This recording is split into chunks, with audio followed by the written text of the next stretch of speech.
Hello guys, welcome to my YouTube channel serial Diya Aur बाती। हम के आने वाले एपिसोड के अपडेट जानने के लिए प्लीज़ मेरे चैनल को लाइक एंड सब्सक्राइब कीजिए।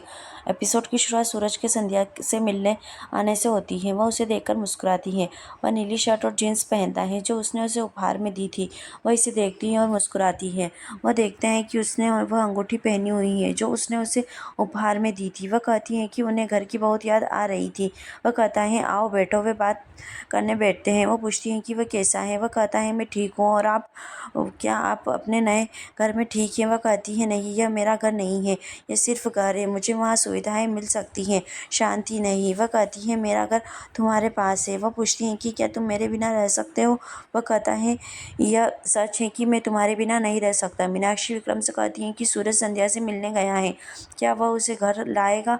विक्रम का कहना है कि संध्या ने भाभो की जान जोखिम में डाल दी है।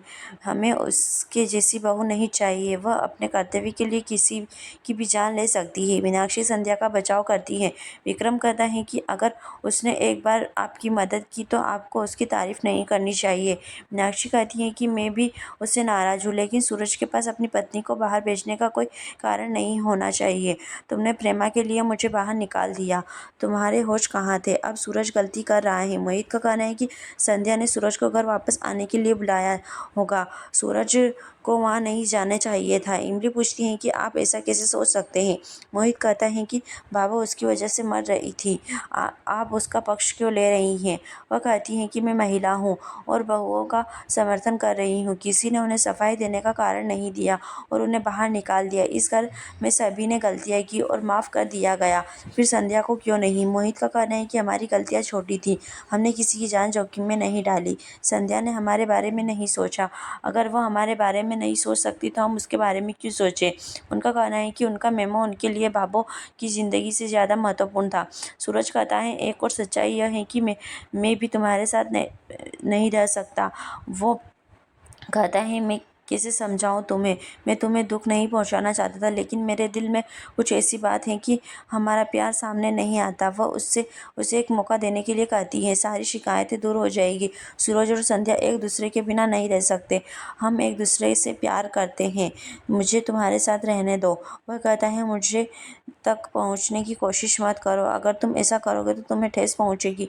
मैं नहीं चाहता कि तुम्हें ठेस पहुंचे। हमारा दिल दूर हो गए हैं। वह कहता है कि तुम मुझे भूल जाओ, मैं तो बेहतर होगा।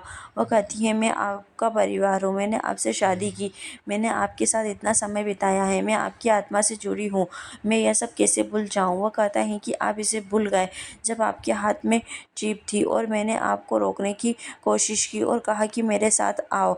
तुमने पुलिस अधिकारी का कर्तव्य निभाया, पत्नी का कर्तव्य नहीं निभाया। वह कहती है कि आरके को रोकना मेरा कर्तव्य था, नहीं तो वह कई लोगों को मार देता। उनका कहना है कि आपकी एक गलती से सभी की जान जोखिम में पड़ सकती थी। वह कहता है कि नतीजा आपके सामने है, मैं अपनी भावों को खो रहा था। वह कहती है, हाँ, मैंने अपना कर्तव्य निभाया, लेकिन आप सभी को विमान में भेजा। मैंने पहले अपना परिवार कर्तव्य निभाया, फिर अपना पुलिस कर्तव्य निभाया। आप विमान से बाहर आ गए, अन्यथा यह बात नहीं होती। आप बाहर आ गए और भाभो तुम्हारे पीछे आ गई, तो ये मेरे हाथ में नहीं था। वो पूछते हैं कि उसका क्या मतलब है? वह अपनी पत्नी को खतरे में देखकर कायरों की तरह बैठ जाएगा। मैं अपनी पत्नी को वहाँ नहीं छोड़ सकता। वह रोते हुए कहती है कि मैं प्रशिक्षित आईपीएस अधिकारी हूँ और लड़ना जानती हूँ, लेकिन आप और भाभो प्रशिक्षित नहीं है। वह कहते हैं, इसका मतलब है कि मैंने गलती की है और भाभो इसके लिए मैं जिम्मेदार हूँ। क्या आप यह कहना चाहती हैं? वह कहती है, मेरा यह मतलब नहीं था। वह कहती हैं कि वह पल हमारे लिए बुरा था, वो एक हादसा था।